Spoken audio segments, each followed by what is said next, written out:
جمہور علماء کے نزدیک مصافحہ دونوں ہاتھوں سے سنت ہے، اور اس کی دلیل بعض لوگ کہتے ہیں ایک ہاتھ سے سنت ہے، اس کی دلیل یہ دیتے ہیں کہ رسول اللہ صلی اللہ علیہ وسلم نے اپنا ید صحابی کے ید سے ملایا. ید عربی میں ہاتھ کو کہتے ہیں. اپنا ید کس سے ملایا؟ صحابی کے ید سے. یدین کا لفظ نہیں ہے، یدین دونوں ہاتھ اور ید ایک ہاتھ. اس کا جواب یہ ہے کہ جو الفاظ عربی میں جو اس میں جنس ہے نا، اس میں جنس، وہ جہاں فرد واحد پر اس کا اطلاق ہوتا ہے تمام افراد پر بھی اس کا اطلاق ہوتا ہے. اس کی میں ایک مثال دیتا ہوں. جیسے میں کہتا ہوں انسان جانور سے بہتر ہے، تو انسان تو مفرد ہے نا، مگر مراد اس سے کیا ہے؟ بنی نوع انسان. قرآن میں آتا ہے ان السمع والبصر والفؤاد کل اولئک کان عنہ مسئولا. آنکھ سے، کان سے اور دل سے پوچھا جائے گا کیا دیکھا کیا سنا. اللہ نے نہیں کہا کہ دونوں آنکھوں سے دونوں کانوں سے، کیا کہا؟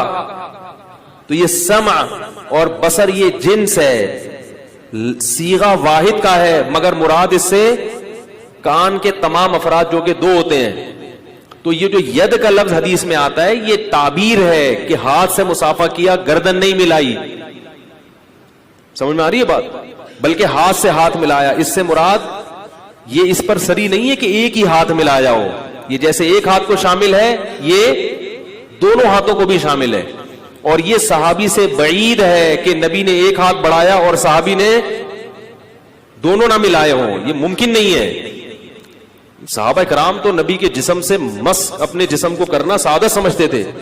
یہ ایسا ممکن نہیں ہے کہ نبی نے ایک ہاتھ ملایا اور صحابی نے بھی کیا کیا ہو، ایک ہاتھ پیچھے کر کے یوں کر کے ملایا ہو. یقیناً دونوں ہاتھ ملائے. تو اس سے کیا پتہ چلتا ہے کہ دونوں ہاتھ ملانا یہ ادب ہے. ایک ہاتھ سے بھی مصافحہ جائز ہے، مگر ادب کیا ہے؟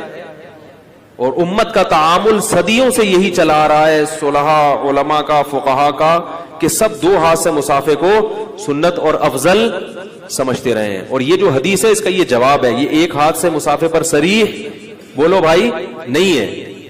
البتہ جائز ہے ایک ہاتھ سے مصافحہ بھی، کوئی گناہ نہیں ہے، لیکن ادب کا تقاضا کیا ہے؟